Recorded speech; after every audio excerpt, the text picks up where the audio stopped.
Educación en la Edad Moderna. Muy buenos días, queridos profesores y compañeros. Mi nombre es Cristina y el día de hoy estaré acompañada de un grupo de estudiantes que nos van a ayudar a comprender un tema bastante curioso, el cual es ¿cómo era la educación en épocas antiguas y cuáles sucesos marcaron el desarrollo de la misma? Démosle la bienvenida a ellos son Randy David Rodríguez, Cristian de Jesús Segura Ramos, Daniel de Jesús Liriano Boitelí, Lady Disnarolin Trinidad Estrella.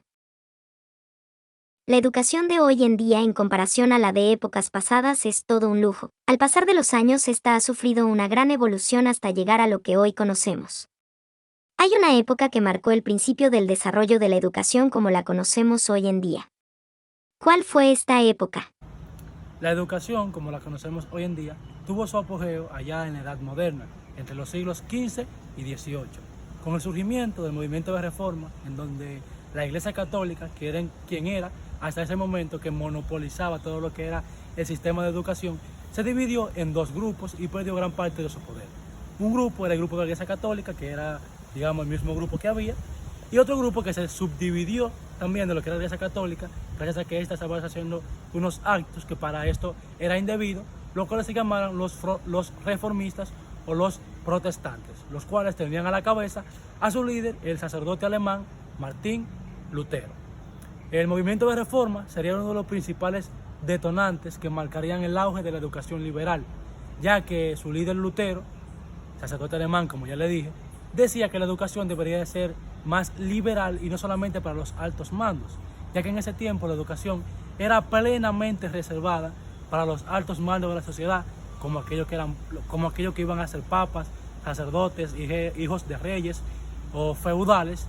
Y estos, los reformistas, junto a su líder Lutero, protestaron porque la educación debería ser un poco más liberal, lo que marcaría un nuevo principio para lo que era la educación.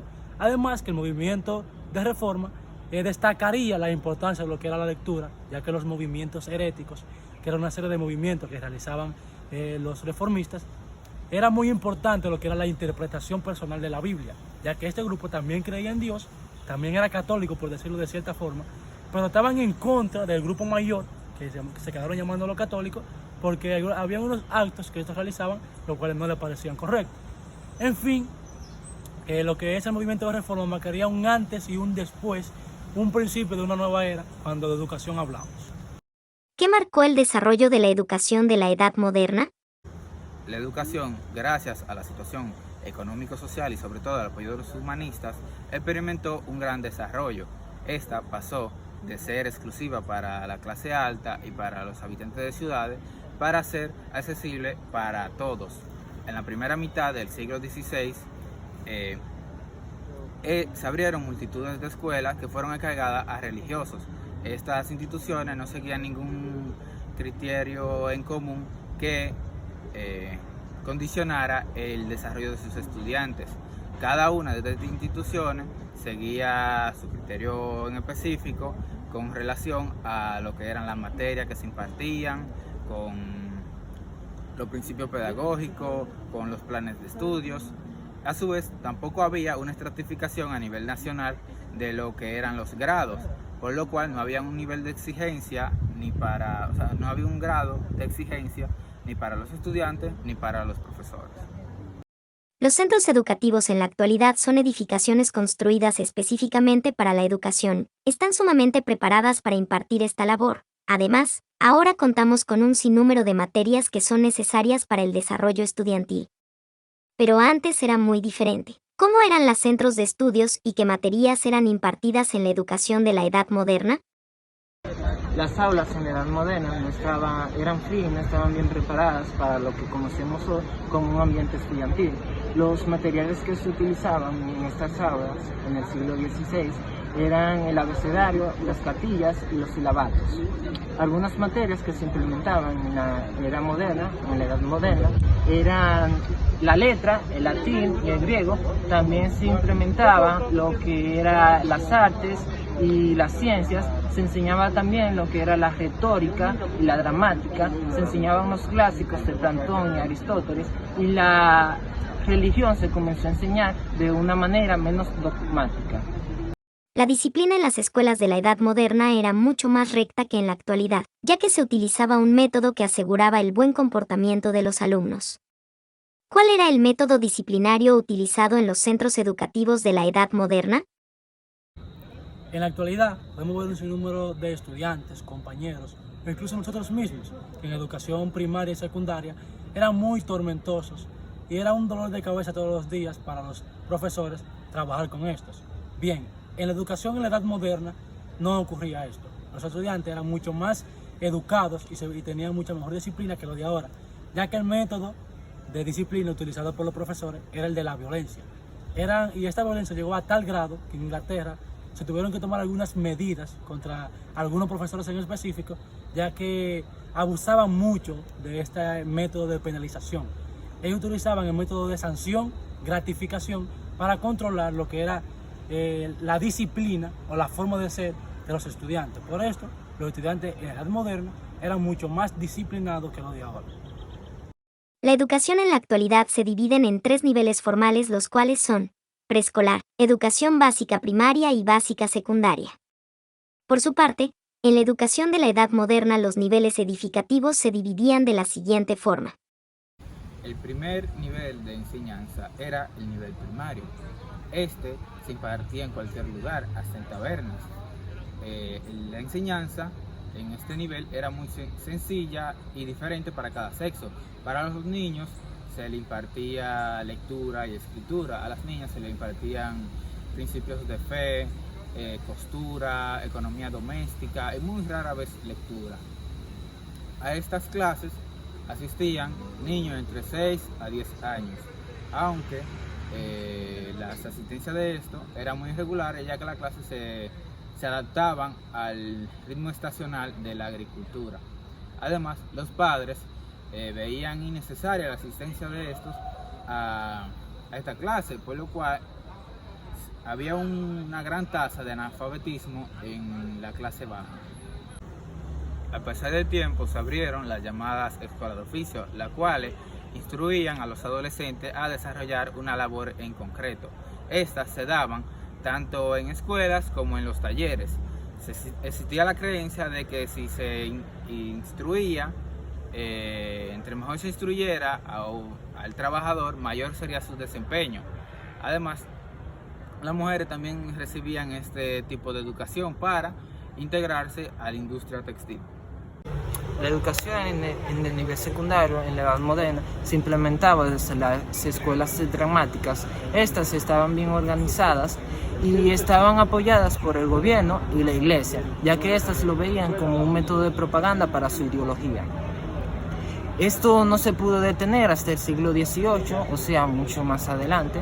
También estas tenían como fundamento el latín, ya que el latín se utilizaba y estaba relacionado a la iglesia, se utilizaba también en métodos oficiales o en actos oficiales del gobierno y en las relaciones internacionales.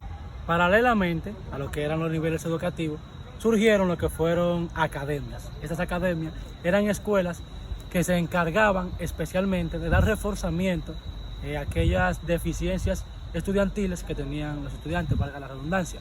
Estos daban estudios especializados en algunas áreas. Estas academias tuvieron su auge en el siglo XVI, convirtiéndose en homólogas por la educación. Un ejemplo de esta academia fue una academia que se creó en Francia en 1627 por Cardenal Richelieu. En el siglo XXI presenciamos una educación sin desigualdad de género. Niños y niñas tienen las mismas oportunidades de formación en los centros educativos, pero esto no siempre fue así. En siglos pasados la mujer era excluida de la educación. Fue en la Edad Moderna que se le comenzó a dar más igualdad en la educación de hombres y mujeres. Ahora bien, ¿cómo debía ser la mujer en la Edad Moderna? La mujer en el siglo XV debía ser silenciosa, obediente y laboriosa. Junto a ella debía aprender todas las técnicas para atender a su familia. La lectura y la escritura no eran necesarias para ella, por lo tanto, muy pocas se accedieron a dichos conocimientos. A partir del siglo XVI, la educación de la mujer tuvo mucho más preocupación y comenzaron a aparecer nuevas escuelas para las niñas en las ciudades y en los conventos. Los humanistas fueron los que defendieron la igualdad de hombres y mujeres. Seguían destacando, por el contrario, la existente división de géneros en la sociedad y en la familia. Asimismo, Erasmo y Luis Vives y otros más aconsejaban que educar a las mujeres para única y exclusivamente ser hijas, mujeres, o sea, esposas sumisas y buenas madres de familia. Las más afortunadas, más aún no con una educación exquisita, fueron las amas de casas nobles, quienes custodiaban e inspeccionaban la educación de sus hijos. Por otro lado, las campesinas se dedicaban a todos los trabajos del hogar, limpiaban, cuidaban a los animales, hacían de comer, etc. Sus padres eran los únicos con el derecho de decidir sobre su casamiento tras negociaciones. Fue en los conventos donde la educación femenina tuvo su más importante avance en la colonia, pues las mujeres religiosas debían aprender a leer para poder rezar el divino oficio. Cabe también mencionar que las mujeres con un buen recurso, o sea, las nobles y las burguesías, aprendían doctrina cristiana, donde le enseñaban a leer, escribir, costura y algunas veces se le enseñaban música. También les enseñaban a coser y nuevos desempeños en las artes domésticas. Este fue el único establecimiento de la educación para la mujer en la Nueva Granada en el siglo XVII. Durante el primer periodo del siglo XVIII hubo pocos cambios para la educación femenina. Uno de estos fue la fundación de Beaterio de Cali en el 1741, donde se instruía a grupo de niñas. Es importante mencionar que las mujeres campesinas eran analfabetas y solo se dedicaban a sus hogares. Ya para el siglo XVIII, la educación de la mujer estaba destinada a que ellas pudieran tener una conversación sin que avergonzaran a sus esposos, siendo buenas cristianas y obviamente siempre sumisas.